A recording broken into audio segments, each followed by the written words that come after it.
Rick and Morty's guilty pleasures are some real food for thought. Welcome back to Nerdist News, I'm Dan Casey, and today we're breaking down the latest episode of Rick and Morty. Episode 4, titled That's Amorte, gave us plenty to noodle on with a spaghetti-filled adventure that's easily one of the darkest episodes of the entire show.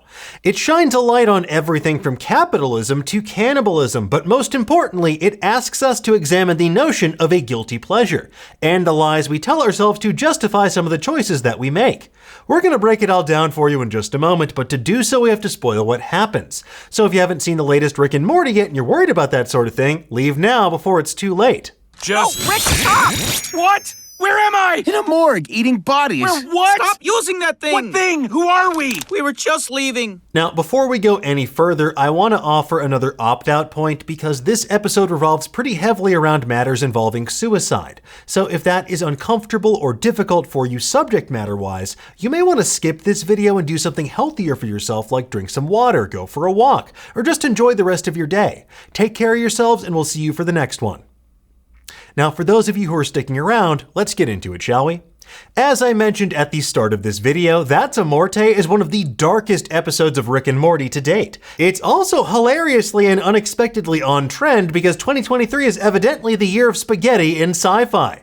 Between The Flash, Loki, and Rick and Morty, the possibilities are endless. But only one of them came with a heaping helping of Parmesan. They're so good. Pass the Parmesan. Parmesan. Parmesan. Parmesan.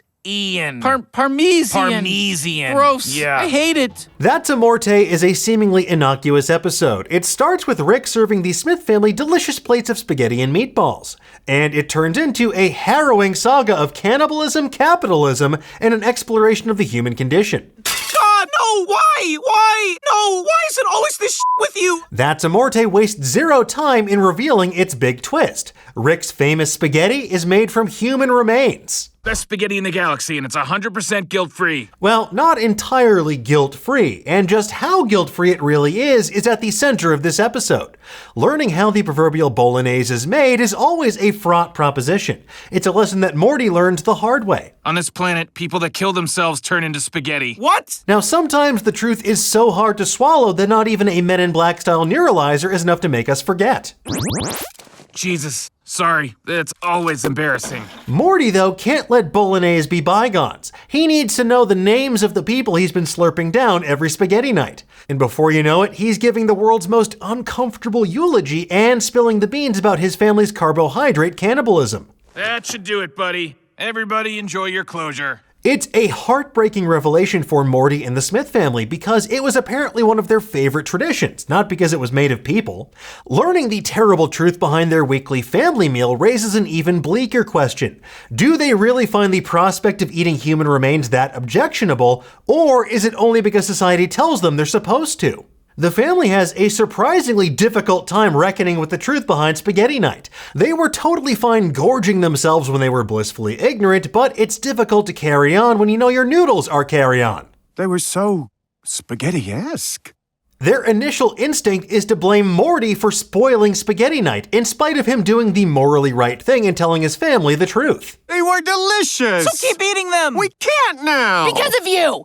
Spaghetti night has become a pleasure too guilty to actually enjoy, especially because they know it's derived from not only the suffering, but the remains of other people. And cannibalism isn't really something with a moral gray area unless your last name is Donner. Now, with that said, cannibalism wasn't always something that was frowned upon. On the Gastropod podcast, zoologist Bill Schutt, author of Cannibalism, A Perfectly Natural History, explained that historical examples of cannibalism often stem from two very broad interpretations. On one hand, it's nutritional, or it's ritual. And for the Smith family, spaghetti night was both. It was nutritional and ritual, even if they didn't realize it was cannibalistic as well. It's what makes Beth's response to Morty so unsettling. You did the quote-unquote right thing. We are technically very happy to be better informed. In theory, they're glad to know what Rick was hiding from them, but they're also resentful that Morty's robbed them of their joy by spilling the beans. But what if there was a way to make that horrible truth something more palatable? That sentiment is a slippery slope, and it leads us to the crux of the episode. Morty reveals the truth to the Spaghetti Planet, which in turn causes them to commodify suicide. It turns the planet into a hellscape as their primary economic driver becomes the wholesale slaughter and export of their own people. People are actively encouraged to end their lives in the name of increasing profit margins. It's a brutal example of the old adage that there is no ethical consumption under capitalism. Now, chances are you might have heard that phrase bandied about before in more progressive corners of the internet. It's basically a way of saying that no matter what you purchase, consume, or engage with under a capitalist system, there will be hidden cost and exploitative infrastructures that will adversely impact things like mankind or the environment.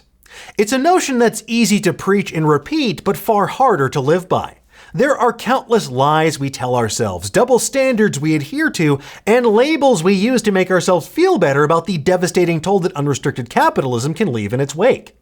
The Spaghetti Planet tries to put a humanitarian sheen on their mass-market cannibalism initiative by tying it into something else that's considered a social taboo in many circles, and that is the right to die. For those who don't know, the right to die is a belief that humans, especially those dealing with terminal illness, chronic pain, or other life-altering conditions, should be allowed to end their lives through voluntary euthanasia if they elect to do so. One of the most visible proponents of this concept, Dr. Jack Kevorkian, wound up serving a prison sentence on a charge of second-degree murder. He was labeled Dr. Death by a sensationalist media.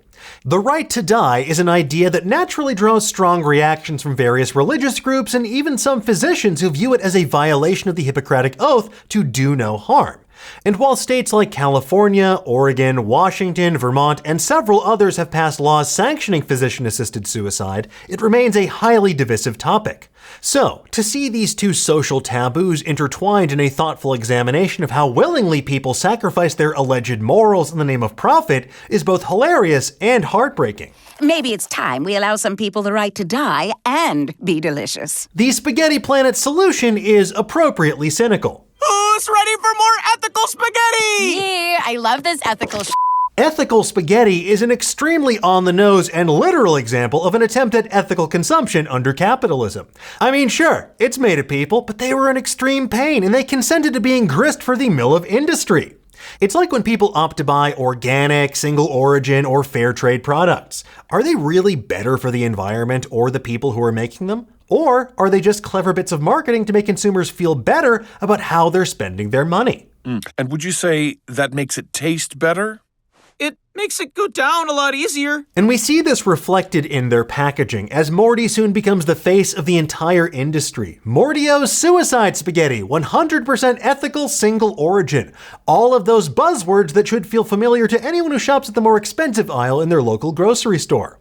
Now, Jerry says the quiet part out loud in a scathing takedown of the performative outrage we see from people attempting to take the moral high ground while excusing their own behavior. Is this people or not people? I just need to know how much I should pretend to be upset. It's a system built to help us obfuscate the human cost behind many of our goods and services, to create layers of abstraction which insulate us from reckoning with the true impact of our actions within a larger socioeconomic framework.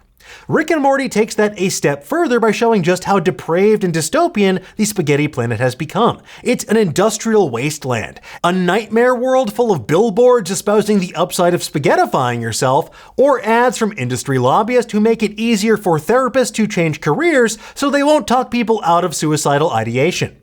Safety rails on a Golden Gate-like bridge have been eliminated and giant colanders placed beneath to facilitate more economical and expeditious means of taking one's life. Jesus Christ, this is depressing. That's definitely what they're going for. The justification for their actions are pretty single-minded. With what's coming in from intergalactic spaghetti trade, we've decreased our debt, are making a lot of money.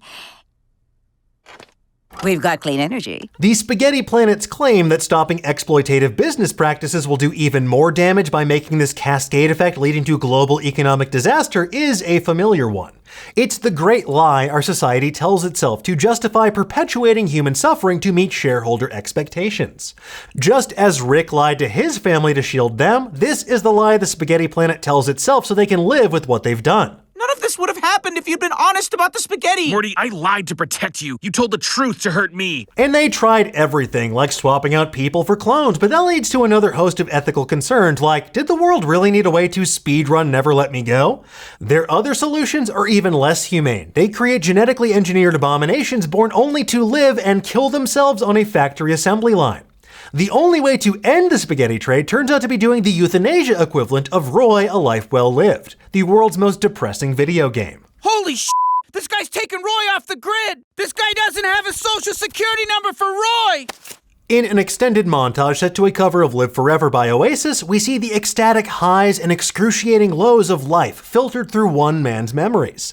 Being reminded of the visceral pain and immeasurable beauty of being alive turned the act of gobbling up corpse pasta from a guilty pleasure people could live with into something too sickening to even consider. It's a fine line, like angel hair pasta, and it really underscores the episode's grander point about the bonkers subjectivity we apply to what lines in the sand we will and won't cross. We live in a world where basically anything we want is at our fingertips, and it often comes with a hidden cost. It's just a matter of which of these hidden fees we can live with, and which ones, once we learn about what they really are, become a bridge too far. Sometimes a Salisbury steak is just a Salisbury steak, but other times, well, maybe ignorance really is bliss. Do you want to know or not? No thanks. Just so you know, it's really bad. Whatever you say! Seriously. Anyway, folks, there you have it. That's everything you need to know about Rick and Morty Season 7, Episode 4. We'll be back next week with another deep dive into this show, but in the meantime, you can find all of our other Rick and Morty videos and much more over on Nerdist. For now, though, tell us, what did you think of this episode? Did you spot anything that we missed? What is that? What are you? Is this charades? Okay, are you making a fist? Was that supposed to be a phone? F it, just spell it out for me. Let us know in the comments below, and for the latest and greatest in the world of pop culture, make sure you stay tuned to Nerdist.com.